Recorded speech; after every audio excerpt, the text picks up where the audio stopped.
What is going on, ladies and gentlemen? And thank you so much for tuning into this edition of The Drop-In. And you may recognize this character next to me. This is Rob Paul. Last time he was here at the studio, we infiltrated the big studio. We did. Yeah, everybody. This is nice too, though. Better rate mortgage. Yep, everybody was gone. Somebody's got to pay the bills. Right, but everybody was gone that day. Easy's like, you guys want to infiltrate the big studio? And we're like, heck yeah, we do. And we were so far apart, like it was hilarious. This is cozier. A little bit cozier. But I want to thank you all for tuning into this episode of The Drop-In. And if you don't recognize this gentleman, make sure to go back after this show is done and check out his episode because it was awesome. He is such an amazing human. You got to check it out. I mean, the funniest thing, I think the funniest word that I learned from your show was Hausfrau. Hausfrau. I had never heard that term in my life. And when you were in Germany, that's what you got. It was indeed a Hausfrau, and it's exactly what it sounds like. Right. The Frau of the house. Yeah, it was. That's what it was. It was so much fun having you on then. And we obviously... we're developing a wonderful friendship. We've been friends. We've been doing some cool stuff together. Last week, we were in Ferndale, and you had mentioned that, and you're not the only one that has mentioned, why don't you get interviewed on your show, Garold? And I'm like, let's do this. You agreed to come in. Not your forte, but you agreed to get outside of your comfort zone and come in and interview me. So for you guys, I am turning the show over now to Mr. Rob Paul to interview me. So thank you once again, Rob. Thank you for being here. And it's your show. Full disclosure, on my radio show, I don't really interview people. We just talk, which comes naturally to me, but we play a lot of music, so nonstop talking. So I do, unfortunately, have cheat sheets just in case I get stumbled up. But the first thing I'd like to know about Garold is I saw in a bio that you said you had a difficult birth, or you came into this world in a different way, but it didn't really give any details about that. So I'm pretty curious what you meant by that. All right. Well, I was 4 pounds when I was born. Oh, wow. I was fluorescent orange like jaundice. My great-grandmother, who was up here from North Carolina at the time, my mom always reminds me of this. She looked at me and she was like, what's wrong with it? Were you early? Oh, yeah. Okay. Yeah, premature baby. And my legs were, I mean, it's not that uncommon, but my feet were super jacked up. So I had to wear what's called a Gatlin splint for the first 2 years. That sounds painful. It's basically a rod bolted to the bottom of your shoes, and you have to keep that. Though those are the shoes I wore. Okay. So it was like, and my mom said like I can motor around the house. Like once I got to that walking, crawling phase, she's like, you motor around the house all the time. Did you start walking at a normal age, or did that take longer? No, it seemed like I had normal progression when it came to that. But she said when she took that off of me, I almost had to, there was a little bit of a learning curve there, like learning how to walk without it or motor around the house without it. And how old were when they came off? Right around 2. Okay. Okay. And then I had to wear. So you must have thought you were just like every other kid, right? Well, that's the raddest thing. Right. That is the raddest thing is my mom never treated me like I was different. Like she just treated me like I was every other kid. And I see it as a blessing. I just got goosebumps on my whole body because I think it's one of the biggest blessings I ever got in my life. She didn't treat me like I was handicapped, like I was different, like I needed special needs. I was just like everybody else. And then I went into correctional shoes till I was 4. So it was a big day when I got to go to the normal shoe store and get regular people's shoes. That was like a huge like rite of passage for me. What was prior to that? Did you have to go to a doctor to get shoes, or? No, I grew up 20 minutes south of Detroit in southeastern Michigan, and we had a store there called McLinden's, and they had correctional shoes. So that was the only place I could go get shoes. And so they were probably always the same, and you couldn't get some sort of shoe that told your style story at that. But did you have a style story at 4? No, it was like, whatever, like Wranglers and the pictures of me back then, like King Kong t-shirt. Tough skin Yep, jeans. tough skins at 5 years old, and I gotta find the picture. I was Paul Stanley in kindergarten for Halloween, and the only reason I was Paul Stanley because I really liked Ace, but nobody could draw two stars symmetrically. Takes a lot of work. It's Yeah. one is easier. So there's a picture of me somewhere with my glittery Kiss Army T-shirt and one star in kindergarten. And but still your tough skin jeans, though. totally still my tough skin jeans. And then to add to the whole childhood thing, in third grade, I was staring out the window. The teacher called my mom into the school. She's like, all he does is daydream out the window, and he doesn't listen, doesn't respond to his name. There's something wrong with him. And yeah, there was. I was almost completely deaf in my right ear since I was born. And they just figured it out in third grade. Your parents didn't even know about that, No. though. So it's not that they were not telling you about it or treating you like every other kid. They legit didn't know either. Right. Yeah. And so my teacher just said, because my last name is Vallie and they seat you alphabetically. So I would always be on, I guess my left, my teacher's right side of the room. And my good ear was out the window. My bad ear was towards her. I didn't hear. And they gave me these hearing aids that were like giant. And one was a transmitter, basically. Mm-hmm. So anything that came in this ear, just put it over to this ear. And after about 6 months or a year, I was getting so much ridicule. And I was called R2D2, like C3PO, like all kinds of things. And my mom, I'm like, Ma, I'm not wearing these things anymore. And she didn't make me wear them anymore. And I would just let the teacher know. They'd seat me on the right side of the room. Most of my friends, even to this day, know, like, walk on the left side of me or I'm not going to hear anything you're saying. So you don't have anything in your ear right now that helps you hear? Nope. It's a good excuse when I don't want to listen to people. I'm like, I'm deaf in my ear. I didn't hear words you said. Just turn your head the other way. Exactly. So you don't hear it. Yeah. So even you had that in school. So that's a challenge right there. But what about school were you good at, and what did you find difficult? We talked about being good students and bad students, and I know you were a pretty good student, and your parents made sure that happened. But what did you find easy, and what did you find difficult? I was athletic, so obviously like gym and all the typical. I didn't really like anything. I didn't like math. It was a challenge. English was a challenge, but I worked hard because I didn't want my parents to get mad at me if I wasn't passing. And I was a little kid, and so I got picked on a lot. I used to get bullied a bit. Mm-hmm. But again, my parents were so cool. Like it was just normal. Like it wasn't that big of a deal. But as far as scholastically, about fifth grade is where I really started to have a little trouble, where I had to stay after school to learn my English words or whatever it was. And it was work. I had to put in a little bit of work to get C's to pass. And once I got to high school, skateboarding became very important to me. And I remember I got a D. I was just reiterating this to my dad. I got a D when I was a sophomore in high school because we had a half pipe that I discovered. And every day after school, I was at the ramp. I didn't want to bring books home. And I was terrified to tell my dad. And my dad really, I didn't get, beat on, but I knew that might be an option or something. I was just scared of that. And he's just like, bring it up or the skateboard goes away. Were you playing hockey at that time already? Oh, yeah. So how early did you get into sports in school? 4 years old. Oh. I started ice skating. I went straight from correctional shoes to hockey skates. So who instigated that? Were your parents, were they saying you're going to be a sports kid, or were you saying, put me in, coach? More of that. Okay. I had went to see my older cousin play hockey, and I just fell in love with it. I'm like, I want to do this. And skating around the ice rink, pushing a chair, learning how to ice skate. And then at 5 years old, I started playing organized hockey. And at the end of that same year, I tried to be goalie because they were letting everybody play all the positions.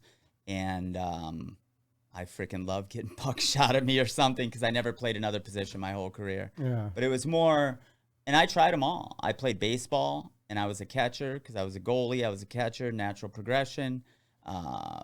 Did pretty well there.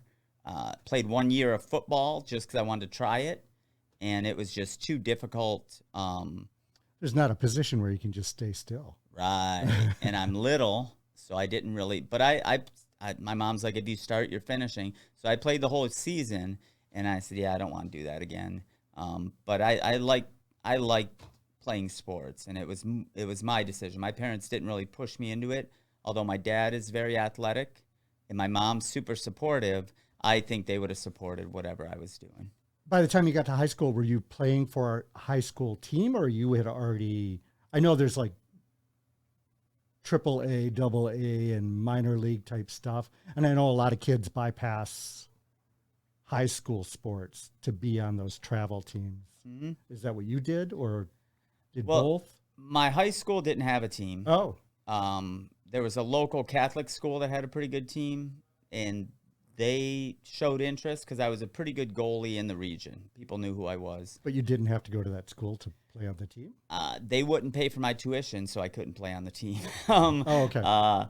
At 14, I did play some AAA hockey, but it's very expensive. So, I had a paper route, and I was working, and I was responsible for some of that.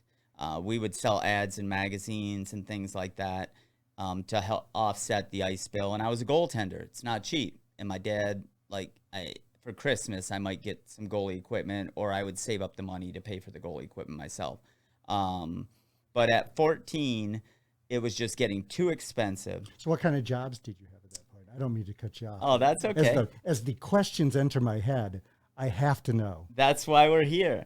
My cousin, who is a year older than me, I started with a paper route, and I grew up in a townhouse complex that was it was awesome. It was just this little community, and it was sort of low income. Like, you couldn't make over like $25,000 to live there or something crazy. And so it was very tight knit, and it was 600 total units, and my paper route was the front half. It was 300. So I had the best paper route on the planet because it was 7 units a building, a ton of clients. They were great. And all that money went to support hockey? Hockey, anything I was into. I raced BMX for a little bit when I was a little kid, and I built this GT Mach 1 myself. But my cousin and I always had side hustles too. So him or I would swim in the creek. There was a golf course near our house, and one of us would swim and feel the balls in there with our feet, throw them up to the other guy, and then we'd sell them back to the golfers in egg cartons.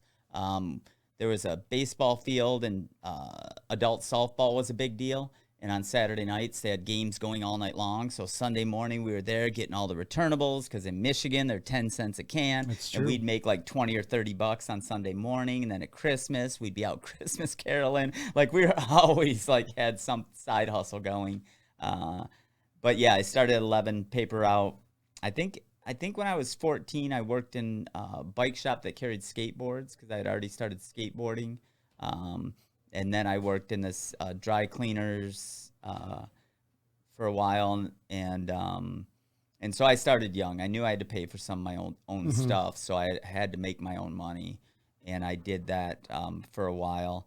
But back to the hockey question, at 14, my parents were like, "This is getting too ridiculous money-wise." And is that when you would have to start traveling more? We were already traveling a ton. But it was just the teams were based an hour away. Practice was an hour away, all that kind of thing. And so my dad's like, why don't you play juniors? And okay, I'll play juniors. What's juniors? So juniors is mostly 17, 18, 19, 20-year-olds. Oh. And I was 14. And I got a spot on a junior C team. Wow.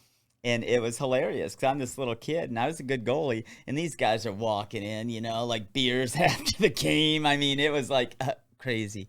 And I played one season with that junior team. And at the time, and we're talking 1986, Michigan was the mecca for hockey. People were coming here from Canada. They were coming from all over the U.S. For this junior league, or to just play play in the North American Junior Hockey League. Is that the result of the Red Wings doing well at that time, or training facilities, or The Or Wings were what? horrible Oh, okay. through the 80s. They didn't really get popular till like the mid 90s. Okay.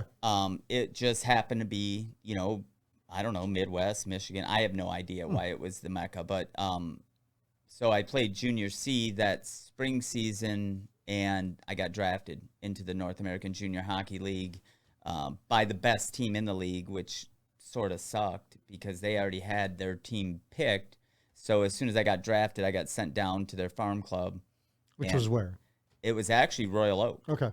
and I started playing the North American Junior Hockey League. But it was like serious. Like any hockey fans out there, if you know who Eric Lindros is, he was going to be Yeah. he came to Michigan I to know him play. because he's a poker player also. Oh, I did not know that.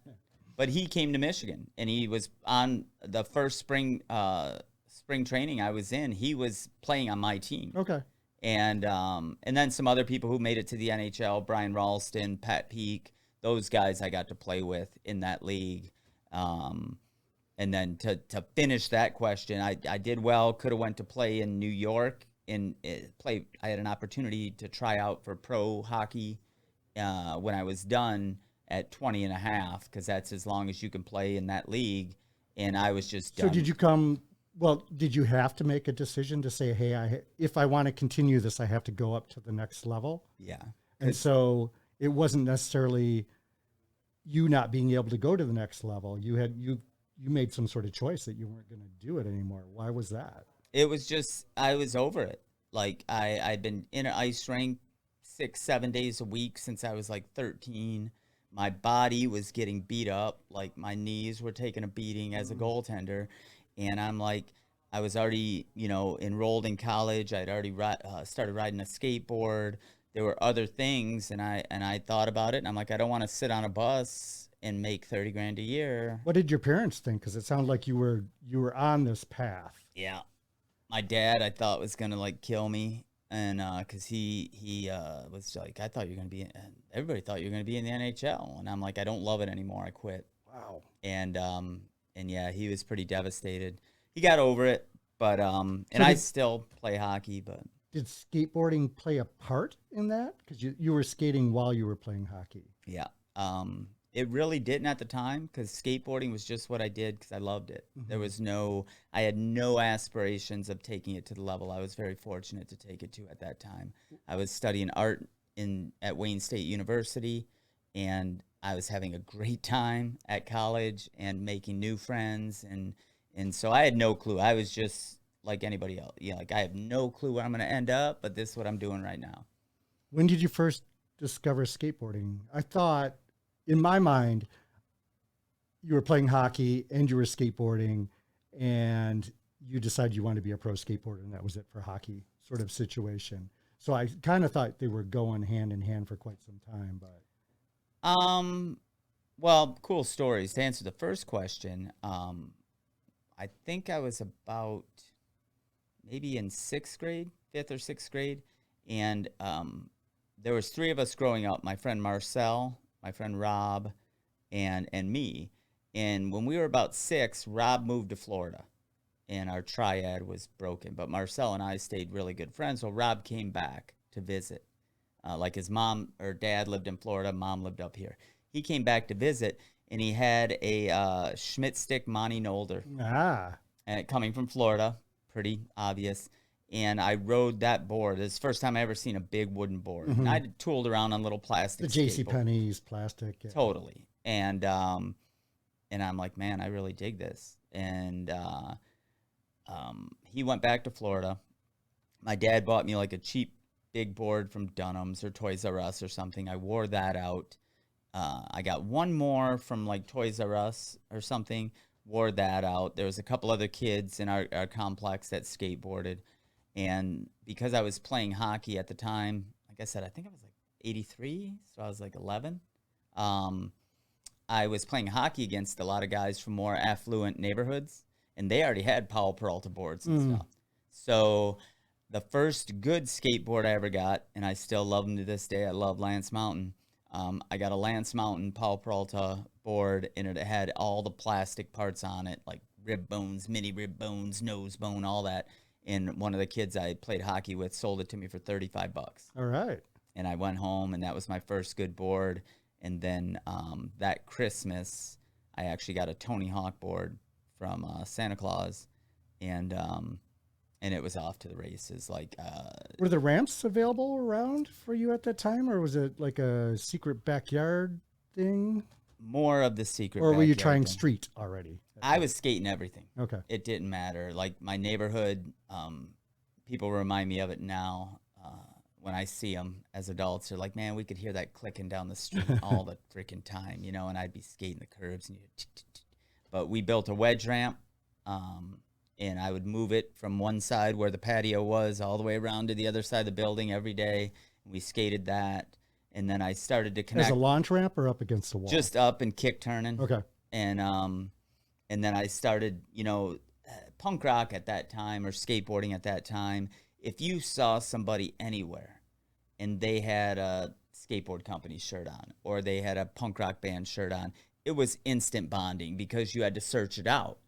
And it wasn't on every street corner. So they had to look for that. And so I would see guys at the ice rink or meet people here or there and started developing these friendships of other skateboarders, and met some guys from Taylor, and they had a half pipe. And I used to have my sister like drive me over there on her way to work on Saturdays, and I would just sit on the curb till everybody woke up. Like I wouldn't skate the ramp, and then everybody wake up.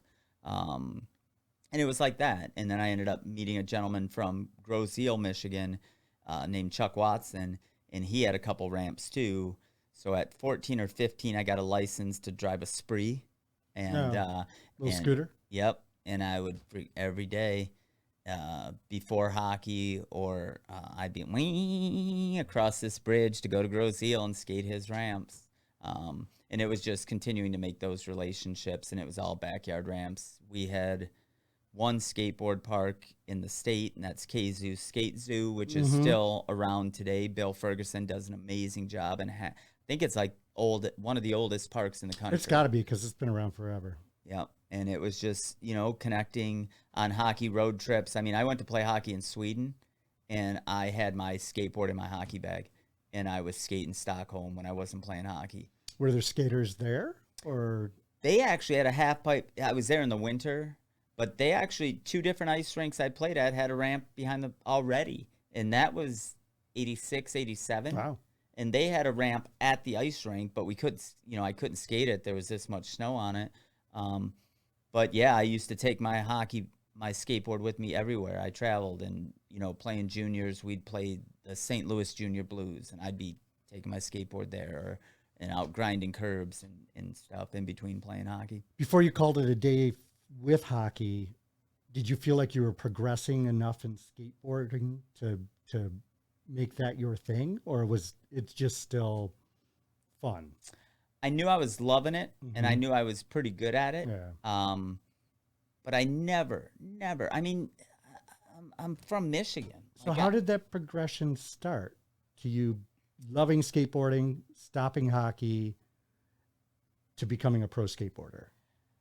Well, college was rad because I came across a guy named Steve Rinaldi, and he was riding for Toxic, and I went to school with him, and he flowed me some boards.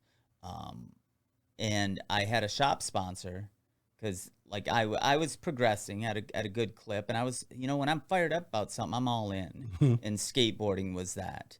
And so, what would that be? Like college, 90, 91, 92, we were going to Canada. I was skating a vert ramp over in Canada, which, for those of you who don't know, Canada's like 15 minutes away. We used to be able to just rip across the bridge. You're in Canada. And we had a skate park in Tecumseh, Ontario, and all they had was a vert ramp and a spine ramp. And I was there every Saturday. You skate Sarnia at all? Sarnia, only a couple of times. Weird place. 70s Park, had a great time there the couple times I was there. But I just think about that time in my life, around 18 to 20, because I was playing hockey in front of thousands of people. And I would work on Saturday mornings from 7 a.m. to 1. I would get off work, drive straight to Canada, skate from like 2 to 4:30, drive home, get home in time to take a shower, put on a suit, and go to the ice rink and be able to play at a high level there. And there was never a thought like, what if I get hurt and I can't play hockey? I had the indestructible, as a young person, we're indestructible. But following, college, I made some new network people, started, having a license. I could drive, I could go to different ramps and things. And then some contests rolled in like 95, 96, 97. Who was putting them on at that point? KZoo, Ferguson at KZoo would put on contests. I remember one time there was a contest at a church. We were real young then, though. And my buddy Al Gardner, Big Al, we're still great friends to this day. Him and I skated together a lot. He was one of the Taylor skaters who owned the half pipe in the lot next to his house. We were skating a contest at like 14 or 15 or something we were. And there was some other guys there. There was like this guy named Bruno or something from GNS, and somebody else was there. And it was just an amateur contest. And he's like, enter 16 and over, dude. Enter 16 and over. And I'm like, all right, everybody's entering 16 and over. I did. And so nobody else did. They all entered 13 to 15.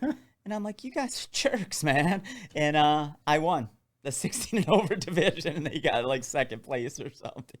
So there was no one over 16? No, there was a ton of people, but I ended up winning. None of your friends. Yeah, I ended up winning. None of my friends entered. And they probably wanted you out of their competition if you won 16 and older. Still got second place, but contests started in the mid 90s. Some contests and a few skate parks were popping up and having contests, and we were just having fun. We were just having a wonderful time. My friends from Kalamazoo are amazing, and just these cool people I was meeting around skateboarding. We would travel together sometimes, and we would drive to Chicago and skate parks in Chicago. We'd get in the car and go down to Ohio and skate parks down in Ohio. But contests started, and I started winning. And then the Warped Tour, 97, I think 96 was the first year, and I didn't even go. I'm like, I don't even, whatever. 97, they had the best amateur skateboard in the world contest. Skateboarder in the world contest was attached to that brand. Fans. Or the concert or the festival. It was specifically. It was more about skateboarding than the music when it first started. And so if you went to this Warped Tour, like Kalamazoo held a qualifier. If you qualified top 20, you got to skate the day of the event at Pine Knob or at the Phoenix Amphitheater, wherever it was at.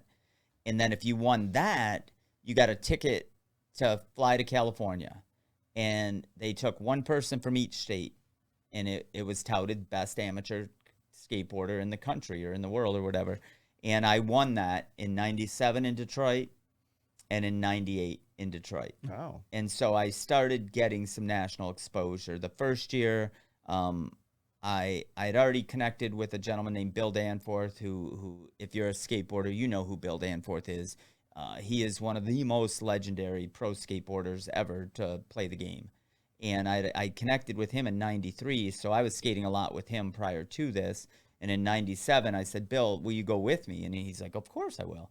And so we went out there. I was a deer in frickin' headlights. I probably got dead last. I had never been on a stage quite like that. It was at... This is out in Cali, right?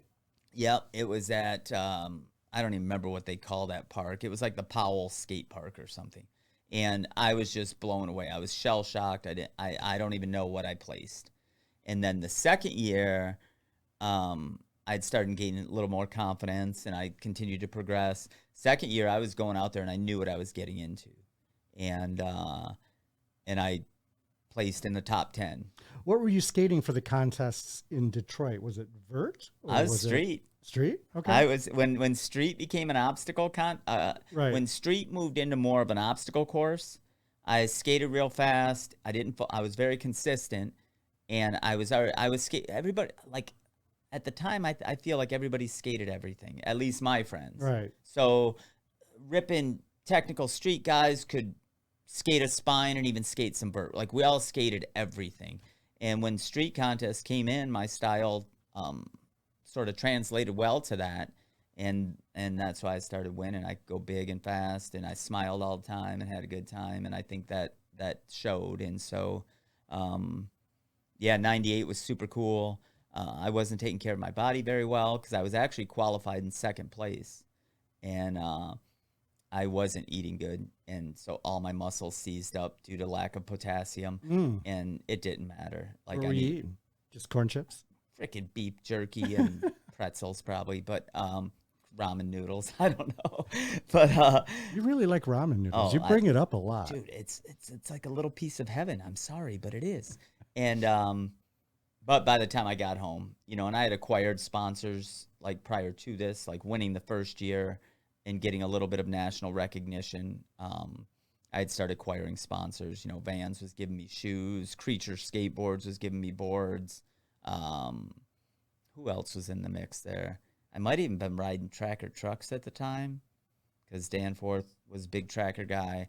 I don't remember. Local shop and Metro Trend had a skate park and a shop. And Do any of those things come with stipends, or it's just free product stuff at that as point? an amateur? It was still where amateurs now get paid like almost as much as the pros.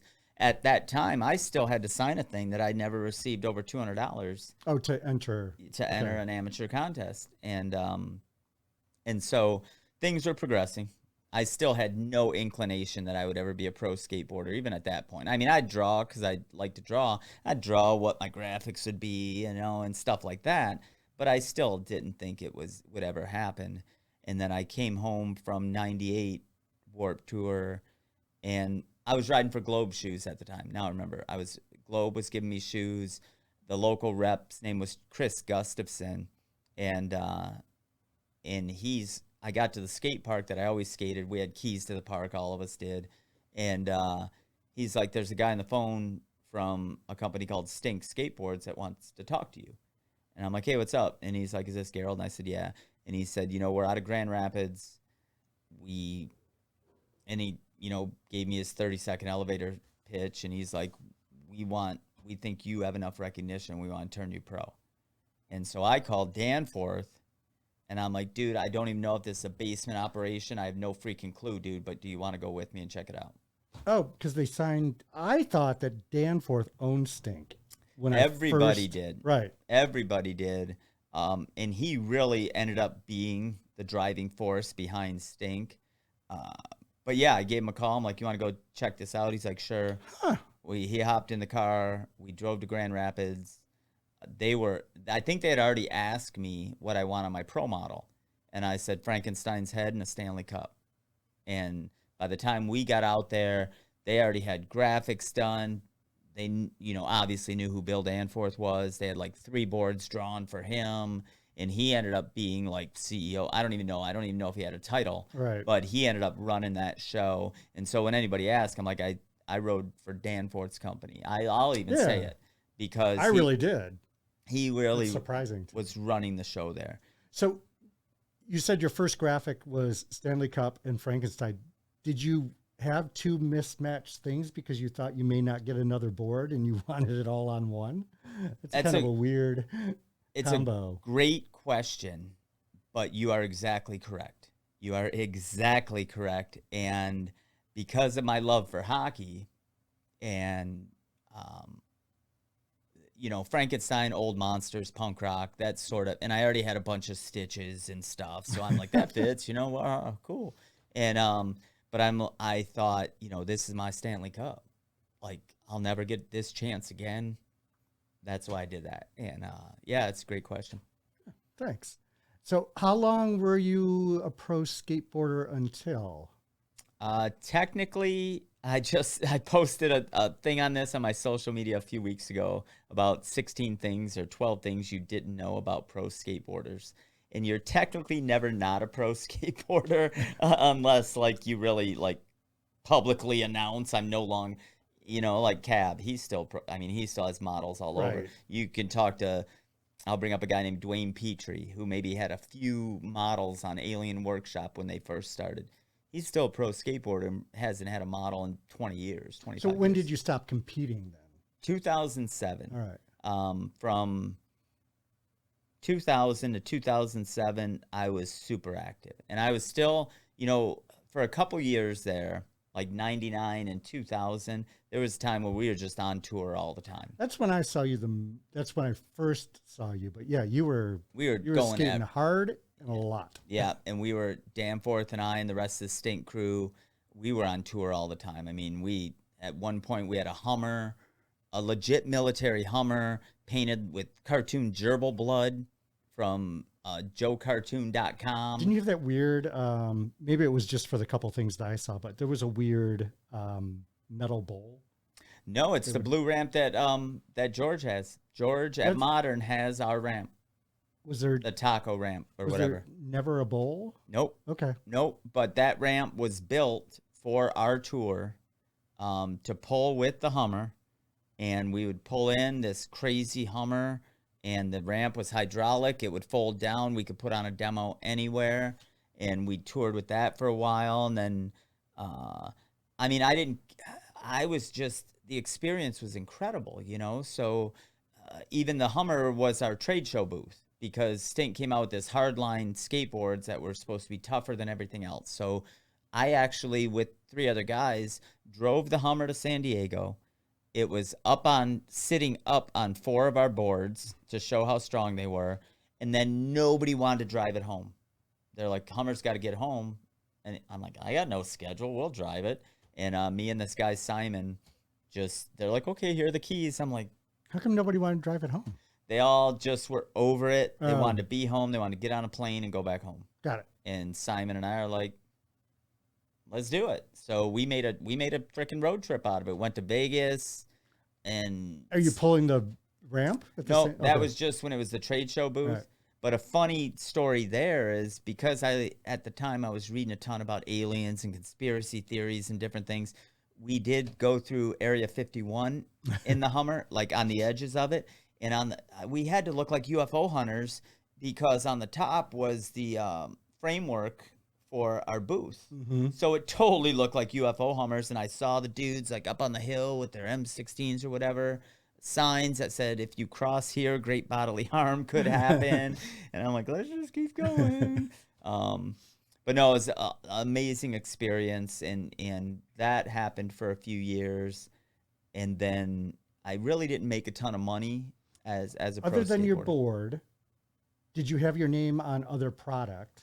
And if so, what was your favorite thing other than the board? I did have a pro bearing, a couple different versions of it with Ninja bearings, a clothing company out of New York called Underground Clothing. I had some signature apparel with them. Did you design? Yeah, like I drew, cool. I did the artwork. You must have liked that. And all the stuff. That was super cool. But I think the board meant the most to me. Sure. You know, that's why I said anything but the board. Yeah. The bearings are super cool because I ended up becoming good friends with the gentleman who ran the company. And when he found out that I could draw, I ended up doing some other people's graphics for him. I did Ricky Iola. I did one for Scheckler, Ryan Scheckler. I did some sketches for Christian Hosoi, but I don't think it came to fruition. I did Danforth's favorite bearing label for him. Maybe a few more, but it was just a cool relationship. So I love that relationship with Mike Sorge and Ninja Bearings. So I'd say that, Ninja. So I'd imagine once contests stopped for you in 2007, that sponsorship or freebies and all that stuff sort of started dwindling. So what was your transition from pro skateboarder to what would come next? Another great question, because even though I wasn't competing, I was still very active. Like drawing for Ninja. And I was skating all the time. I just wasn't competing. So my sponsors, I didn't have any contracts for paychecks, but they still hooked me up with gear to keep going. Was it still a time where if you weren't doing contests, that if you still got your picture in a magazine, that lasted for a couple years. Yeah. A couple years, I still had editorial kind of agreements with different people that, you know, if it was a half page this much, full page this much. But I really, and I don't know, I don't know what the transition, like what prompted the transition. Like I was always super cool with everybody, and I would give all my old boards away. I'd give old shoes away, and was always pumping people up. And there was sort of this natural progression towards like just doing some positive motivational kind of stuff. And in 2000, I think it was 2006, 2007, Jackass was super popular. Right. Like that was the big thing, and everybody thought all skateboarders were jackasses. And I came up with this harebrained idea. I'm going to make a TV show, and it's going to be a positive TV show that anybody from 6 to 60 to 80 can watch. And I actually Was it going to be called, based around skateboarding or? yes, Okay. the first idea was that I would go into a town, tell the story historically of that town, talk about if they have celebrities from that town, we talk about that. And then we would bring in donations or bring some money to revamp their skate park if they had one. And if they didn't, we'd build them one. That was the first idea. And I called George from Modern. I'm like, dude, I want to make a TV show. Do you know anybody who can help me? And he said, well, this guy, I know, Kurt, he might be able to. So I meet Kurt Lettermoser. And when he got out of the car, I'm like, oh, my word. Like, he had flip-flops on. And, like, I'm like, this is the quarterback. You know, he had a visor on. But he came from a college, a very heavily sports background. Well, we meet. I end up going down to the Team Sports Entertainment and Media in Columbus, Ohio. I meet with an awesome human named Dave Winham. And within a year, we made a 1-hour pilot called Underground Valley. And it was me. It wasn't quite my initial vision, but it turned out to be similar to my podcast, where I would go into a town and there'd be a celebrity or somebody there that I could tell this positive background story of their life. And I had Buster Douglas on the show, which he, if you don't know, Mike Tyson at his top of his game went to China for a tune-up fight, and Buster Douglas knocked him out. And that was sort of like the beginning of the demise of Mike Tyson. Well, Buster came on. We told some great stories about him. Danforth was on the show. So what city did you do? We were in Columbus, okay. New Orleans, Chattanooga. Oh, so, okay. We that went was around all the in country. one episode? One pilot? episode. Okay. Each little segment was about, I think, 10 minutes long. We did a segment about my grandpa, who's my idol, which is awesome. And it was right when I was getting his name tattooed on my wrist. And I just talked about how wonderful of a human he is. And I'm like, if I get one shot at this, I want to put as much as I can in. Like you're bored. Yeah, exactly. And TV networks didn't want anything to do with it because I wasn't sleeping with 14 women or like pulling hijinks. It was Right. too apple Especially pie. if they had stuff like Jackass, and I would imagine at that time, I don't know my reality TV history very well, but yeah, I think that's when they just wanted a bunch of drama and stuff like that. And Certainly nothing positive. I mean, it was a rad experience, never got picked up, but that was sort of the springboard for things I was going to do in the future. Yeah. Because when I met Kurt, we started working on an amateur contest series called the Adrenaline Games Alliance, so that, because, you know, I sort of glossed over. When I turned pro, my sponsor gave me 40 boards, said, sell them for what you can, and you have to go to California. So I went out to California knowing nobody and tried to make it work. And so we started the AGA to possibly create an amateur contest series in the Midwest where if somebody wanted to pursue a career in extreme sports, they wouldn't have to like mortgage the farm like I did and so many others. Go out to the only place where people skated. Right. You know. So, yeah, with the AGA, we did some community outreach. I started speaking on stages. Like we'd go in, we did a contest in like Racine, Wisconsin, or even down into Tennessee. And I would, the week before the contest, I would visit a few middle schools and high schools, talk about living passionately, living with drive, chasing your dreams. So is that what started your speaking? Yes. And that was, yes. wow. Yep. And then it was ultimately to drive people to come to our event on Saturday. And I really love being on stage. I love like hanging out with the kids after, talking with them. So that really got me like excited about inspiring others, especially the youth, to let them know that they can. In one story in particular, I was speaking in a town called Soddy Daisy, Tennessee, and it's just like this mountain town. And I gave a speech there, and about 3 weeks after I got home, I got a letter from the principal. And there was a kid there that his parents were in prison, and he was being raised by his grandma, and he would never come to school. He had no drive. He was failing, and he happened to see me speak. And he said, I want to be like Garold Vallie. And he never missed another day of school, and he was showing up every day. and I had donated a board. I would donate a board to any school, and I would say, don't make it by grades. Please, just anybody who shows up for a month straight, doesn't miss a day, let their name go into a hat. And he ended up winning the board, or they gave it to him. And like one of the teachers bought him some Vans, and like it really turned his life around. And that made a huge impact on me. And that's, why I still do it, to inspire like one person. I only had just one person. And so, yeah, that's what really got the ball moving for the motivational stuff. And then it was. So that's probably pre-podcast. So when podcasts started popping up everywhere, Well, seems like it'd be a natural transition from having to go to all these different places to give your message to having people come to you and everybody being able to listen to it. Well, what was interesting about when I started the podcast, because I started the podcast in 2010, and about that time, I was having a ton of trouble with my hips, and that was like October 2010. Like I was having trouble walking, more from my goaltending career than my skateboard career, and I think a doctor told me like my hips were shot. I needed new hips at that time. Would that be from the squatting or the Side to side motion, okay. down and up, all that stuff. Yeah. And That's common for goalies. Yeah. Wow. Hips and knees, and so that happened October 2010, and I thought my skateboard career was done. And so I'm like, I know I love adrenaline. What can I do? What can I do? I need adrenaline. And so I decided to start a podcast. I looked on the internet, found a free service that I could do it with called blogtalkradio.com. And I could call in on my phone. The guests could call in on their phone, and we could do a show. And so, and I took it very seriously. Like I called the show Underground Valley because of the TV show. Made my own logo with a little mic on it and stuff. And I'm like, I have like some of the coolest friends. I'm just going to interview my friends. That'd be cool. And that's what I did. Nothing was filmed at this time. Just all a straight audio. up podcast. Yep. You can still find them out there. You can still find those shows out there.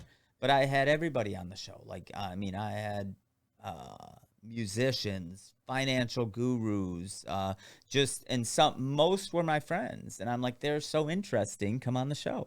And I did it more for the adrenaline rush, and I knew that I had to start laying the groundwork for when I couldn't jump around like a circus monkey and still have that same feeling. And so that's when I started the podcast, but that's also when I ran into paying attention to my diet, meditation, yoga, and my hips almost immediately cleared up, and I didn't have any problems till the last couple years again. What was the biggest change in your diet that you think helped? I started looking up things that were anti-inflammatory foods. And what is that? And eliminate acid, like celery, cucumbers, surprisingly like lemons. Okay. Things you wouldn't think of. Lemon water. What's bad? Everything. Everything. I mean, like I love ramen noodles. Ramen noodles are wonderful. They're not bad. They are not bad. But they probably technically are. There's no sodium. Like we could talk about that for hours because my doctor told me, you need more sodium. Your blood pressure's low. And I'm like, I love ramen noodles and pretzels. What do you want me to do? Like lick a salt lick? But no, just, eliminating fast food, eliminating, things of that nature, just trying to be a little more conscientious of what I'm putting in my body. And meditation was huge. I started trying to teach myself how to meditate and then going on YouTube and finding what would work. I take orders pretty well. And so I finally found like a meditation thing, like guided meditation, where they would tell me I have to relax, and I listened. And so, and surprisingly, like from 2006 to that'd be right before that. Like we were going hard, like even after my competitive career, we were still skating pretty hard. But 2010, I changed a lot of things, started the podcast. I do believe that getting into meditation and yoga is the reason I can still ride my skateboard today. If I wouldn't have done that, I think my body would eventually just given out. But the podcast started because I knew I needed adrenaline. I knew being a goaltender, skateboarder, action junkie, and if I couldn't be mobile, I needed adrenaline. So I started the podcast, and then it was doing pretty well, and people were listening. and I wasn't getting on stage as much anymore because the AGA sort of morphed into um, a little bit of a different thing than what our original vision was. So I wasn't traveling speaking, but I still loved inspiring people. So we were doing it through Underground Valley. And then 2012, I'm like, shit, I got to write a book now and figure out how to write my first book. Yeah, it's good how this is all flowing into each other because I did not know, Yeah. the timeline of things because you'll pass little nuggets here and there, but I don't know really where they drop in your timeline. So, what made you decide to write a book? Is it just a natural progression from what you were doing on the podcast? Sort of. Yeah. Sort of. And what's your first book called? Voluntary Self-Achievement. Okay. And I've always really been a personal accountability guy, and that you make your own bed, and I even back in 2012 I felt like we were losing that everybody was blaming everybody else, that there's always an excuse, it's not my fault, and so technically I didn't write my first book, and I'll tell you the secret. I had a ghostwriter. Oh, you did tell me that. Okay. Yes, I already did. forgot And that. I ended up going online, finding this rad couple out of Southern California, punk rock dude, Stan and Jenny. Stan Mueller was like, yep, that's what we're doing. We're starting a ghostwriting thing. I'm like, sweet. You want to do this? And he's like, And yes. so, does he interview you Yep. a lot? His Jenny was a teacher. And so on Sundays, Stan would call and interview me for like 4 or 5 hours, maybe 3 hours. And it'd take that interview, and Jen would write a chapter. Wow. And then we did that for the whole book, really. And also I wanted worksheets for kids so that it could be interactive. So she helped me put together the little worksheets at the end of each chapter.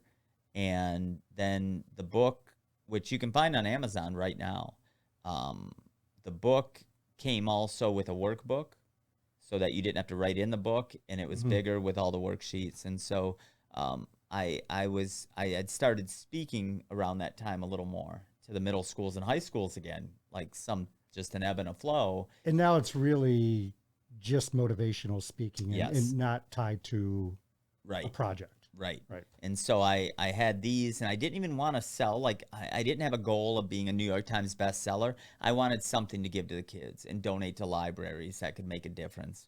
And that's what we did. And I was super stoked on it. And I really just put it up on Amazon in the last year. Like, after the physical copies were done, there wasn't an ebook out there. It was for the kids to take home and start to learn. And that was 2012 when we did that. And around that time is about the time I decided vodka was a good idea, and that was 2013. And So do you feel like that came about how you had mentioned that you were worried about losing that motivation or adrenaline from skating? Did alcohol play a part to replace some of that, or what was possibly my world, I felt like was collapsing. So My it's more- relationships weren't very good at that time. I felt like my pro career was done, and I really had a mindset as my drinking progressed that I'd done everything I was going to do with this world. There's nothing else I have left to give. So timeline wise, this is after you made the decision to eat healthy. Yeah.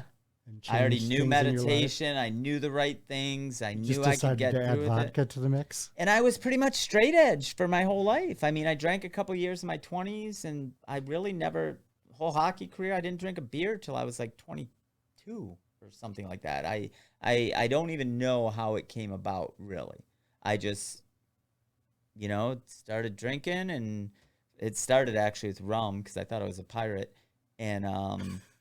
And then somebody's like, drink vodka because it doesn't smell as bad. So then I switched to vodka, and it just progressively got worse over about I don't know, 5-6 year period. And it was brutal. Like, because I'll mention it again, I'm all in. If I like something, most of my life was for positive things. When it came to vodka, I was all in. Did you still skate during this period, or did it become less and less? Yeah, less and less. I tried. I tried to continue skating, but eventually alcohol took everything. And were you speaking at that No, time? Okay. no, It's like gone. that. Nothing else mattered except to try to drink myself to death there for a little while. So what were you doing to get drinking money at that point? I had some money in the bank, Yeah. and I Money that you still, saved from all your hard work. yeah, and I still worked for a couple of those years. Eventually, I drank myself out of a wonderful job. I was playing drums. I'm a drummer. I was playing drums in a band that was doing pretty well, and I drank myself out of a rad punk rock party and band. I drank myself out of a partying band. Yes, I did that. It's pretty bad when you're the partier that get kicked out of the party band. I was just completely unreliable. Anytime we had practice, I don't feel good today, and they knew what was going on, and so yeah, there was that patch where nothing mattered. Like, and I was trying to destroy everything, including myself. And then just February 2nd, 2017, after multiple rehabs, hospital visits, I made a decision that I would never drink again on February 2nd, 2017, and I don't know what clicked. People ask me all the time. They're like, "What was it? Like, what was that epiphany?" I don't know.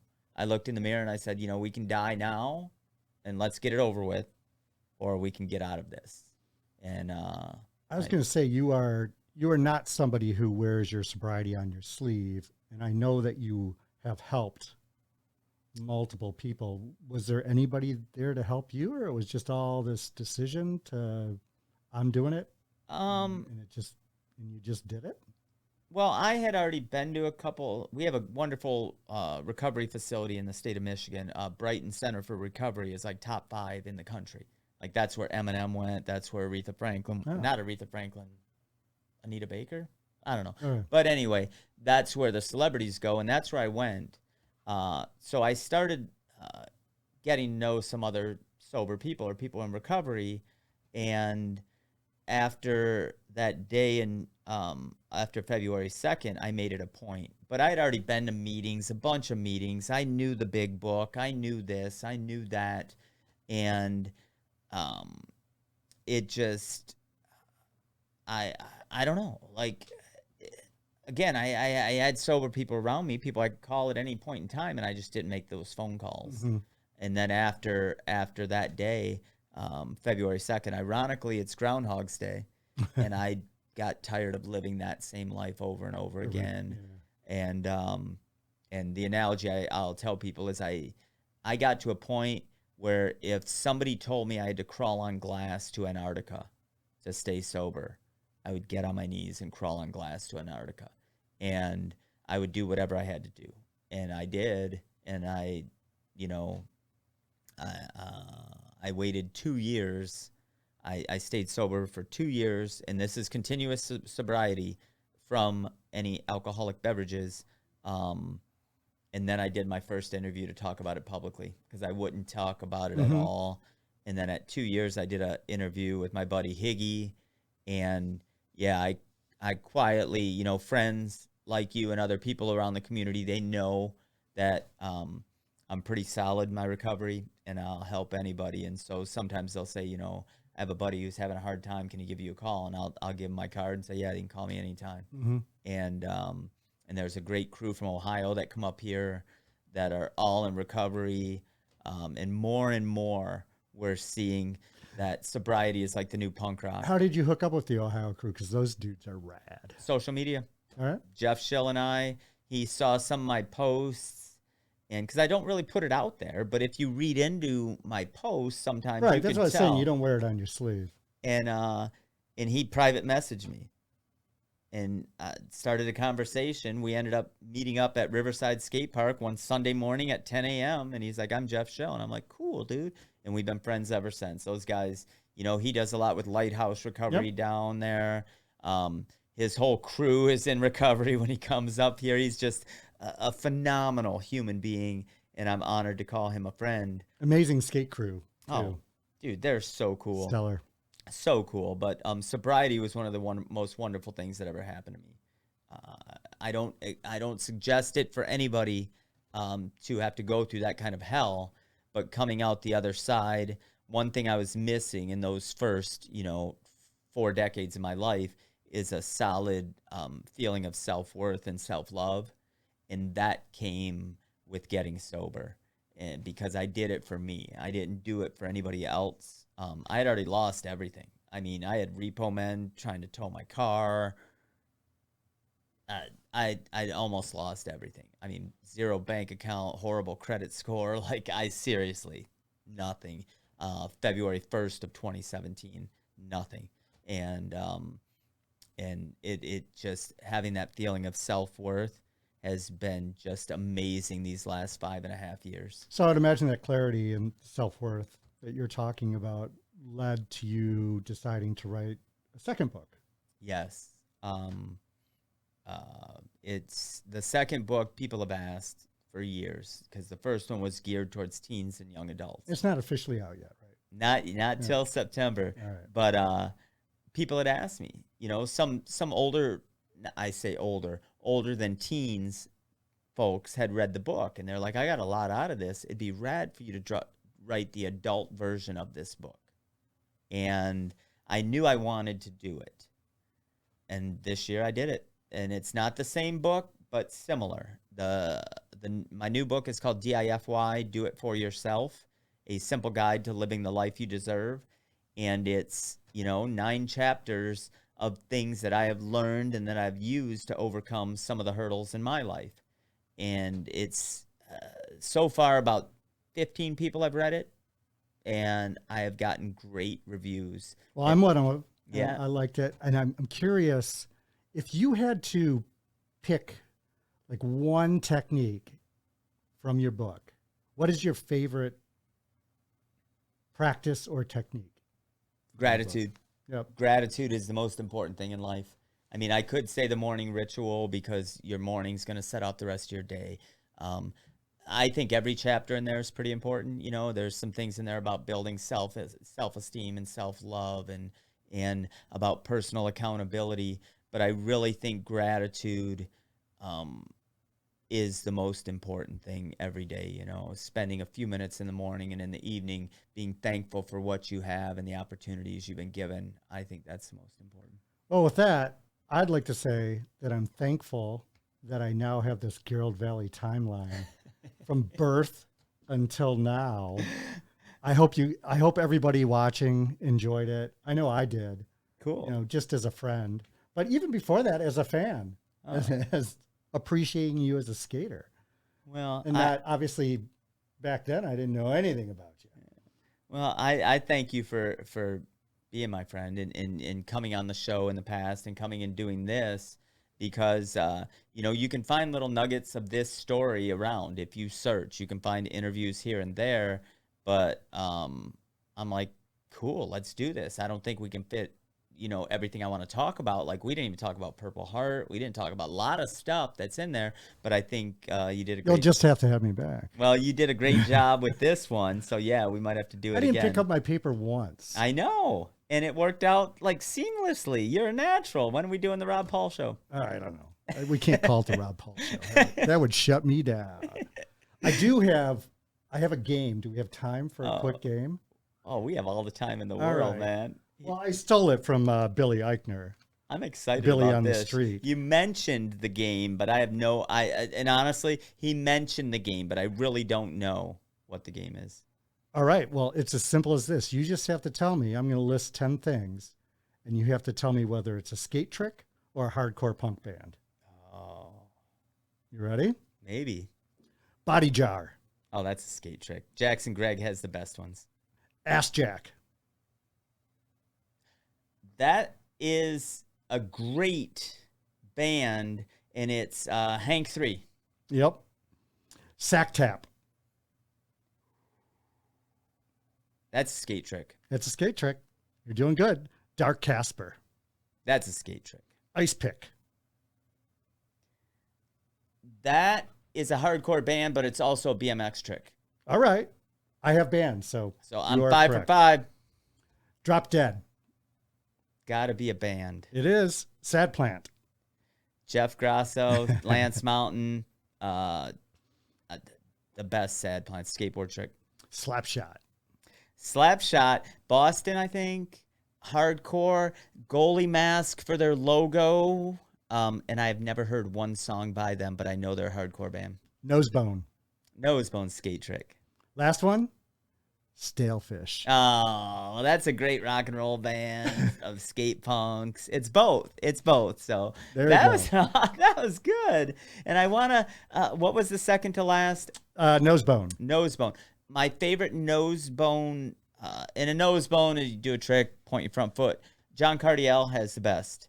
And yesterday, I saw footage of John Cardiel.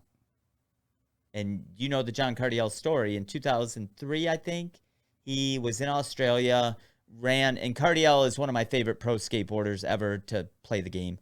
He was in Australia, and he got out of a van, and he ran to get some wheels or something, and they didn't see him, ran him over with a trailer. He was Did not know that. He was paralyzed. And he spent some time in Australia, came back, and they gave him, you're never walking again. Well, he did. It's John Cardiel, dude. And one of the most gnarly skateboarders ever. But started walking again. He could ride a fixed gear bike. And this was, I'm pretty sure it was 03. I may be wrong on the year. But I saw a video of him yesterday getting pulled by a pedal bike around the corner, and he's freaking all John Cardiel, and I might get choked up because he like pushes the bike away and he frontside slides the curb. And I saw that. My word, it was I like tagged a few people in it. Was he pulled for speed or he has trouble? Can't push. I just assumed they were just pulling him to get him up to that. I don't think he can actually push. Yeah. Wow. And it made my day. I'm like, oh my word, Cardiel, man. I don't even collect skateboards. I mean, I have my own boards in my basement, but I'm not a board collector. I have a John Cardiel board in my basement because that's how important that guy is to skateboarding. And to see that, if you have any inklings of you can't do it, John Cardiel, that's all. Hey, all hail Cardiel. John Cardiel. You can do whatever you want. Dude was paralyzed in Australia, and he's riding bikes, frontside sliding curbs. And that's your overall message. Amazing. Is you can do it. You can do anything. Anything you want in life, and it's never a lack of resources. It's more often a lack of resourcefulness, and I believe that with anything. Well, I always feel a little bit more positive when I'm with you. Cool. When I talk to you. So, again, I know I thanked you, and then I went into my game, but I'm going to thank you again. Well, so, thank you for letting me be the one to interview. That was a treat. Yeah. No, I had a great time, and we're going to do more stuff together. I know that, but thanks for taking the time to. I'm going to write a sitcom for us. Ooh. Like a buddy sitcom. Maybe we're cowboys. I don't know. I haven't really put it together yet. We'll figure it out because I have this ongoing cartoon movie in my head, and I'll comment about it sometimes. Like, in my cartoon movie, this is what would happen. I'll never make the cartoon movie, but that's what goes on in my brain. But no, it's been great. Hopefully you guys enjoyed it. You got to know a little bit more about me without having to search too far move this for it. mic out of my face. Yeah. And Rob, thank you. If you don't know who this guy is, make sure to go back and check out the show. I spent an hour with him talking about his life, and it was awesome. It was super insightful, and hopefully you learned a little bit about me today. A little glimpse into what made the machine. I just put a video up on YouTube about the Frankenstein monster, and it's been on almost every board other than two. There's only been two of my signature boards that didn't have a Frankenstein head on it, and I started thinking about it a little more. And I'm like, Frankenstein monster was made, animated by parts from all these different people, and Dr. Frankenstein put it together and made this animated figure. And we're not that much different. The people around us are the people that, we take a little bit from this person, a little bit from this person. We're giving it away as well, but we see the things we like. We see, wow, Rob has those cool Jeff Grasso shoes. I wouldn't mind a pair of those shoes, or whatever it is. Usually it's their mannerisms, their habits, their different things like that. And so we're really built out of different people. And that's why I'm very fortunate to have friends like you in my life, because you bring a whole different set, a different outlook on things, a different mindset. And I love that. And so we're really all sort of like the Frankenstein monster, so to say. And so that image has actually encompassed even more than just the scars and the battle wounds and those kinds of things. So hopefully you guys got something out of this show. I know I did. I enjoy telling the stories because we all love talking about the tough times we've been through and how we overcame them. And some of that, my stories about overcoming some of those tough times, making those tough decisions, even life-changing decisions. And so when you got to make the tough decisions, follow your gut, go with your heart. And I promise you, you will not be wrong. But with that, we're going to close out this episode of The Drop-In. This is Rob Paul, the amazing Rob Paul. I am Garold Vallie, and this is The Drop-In.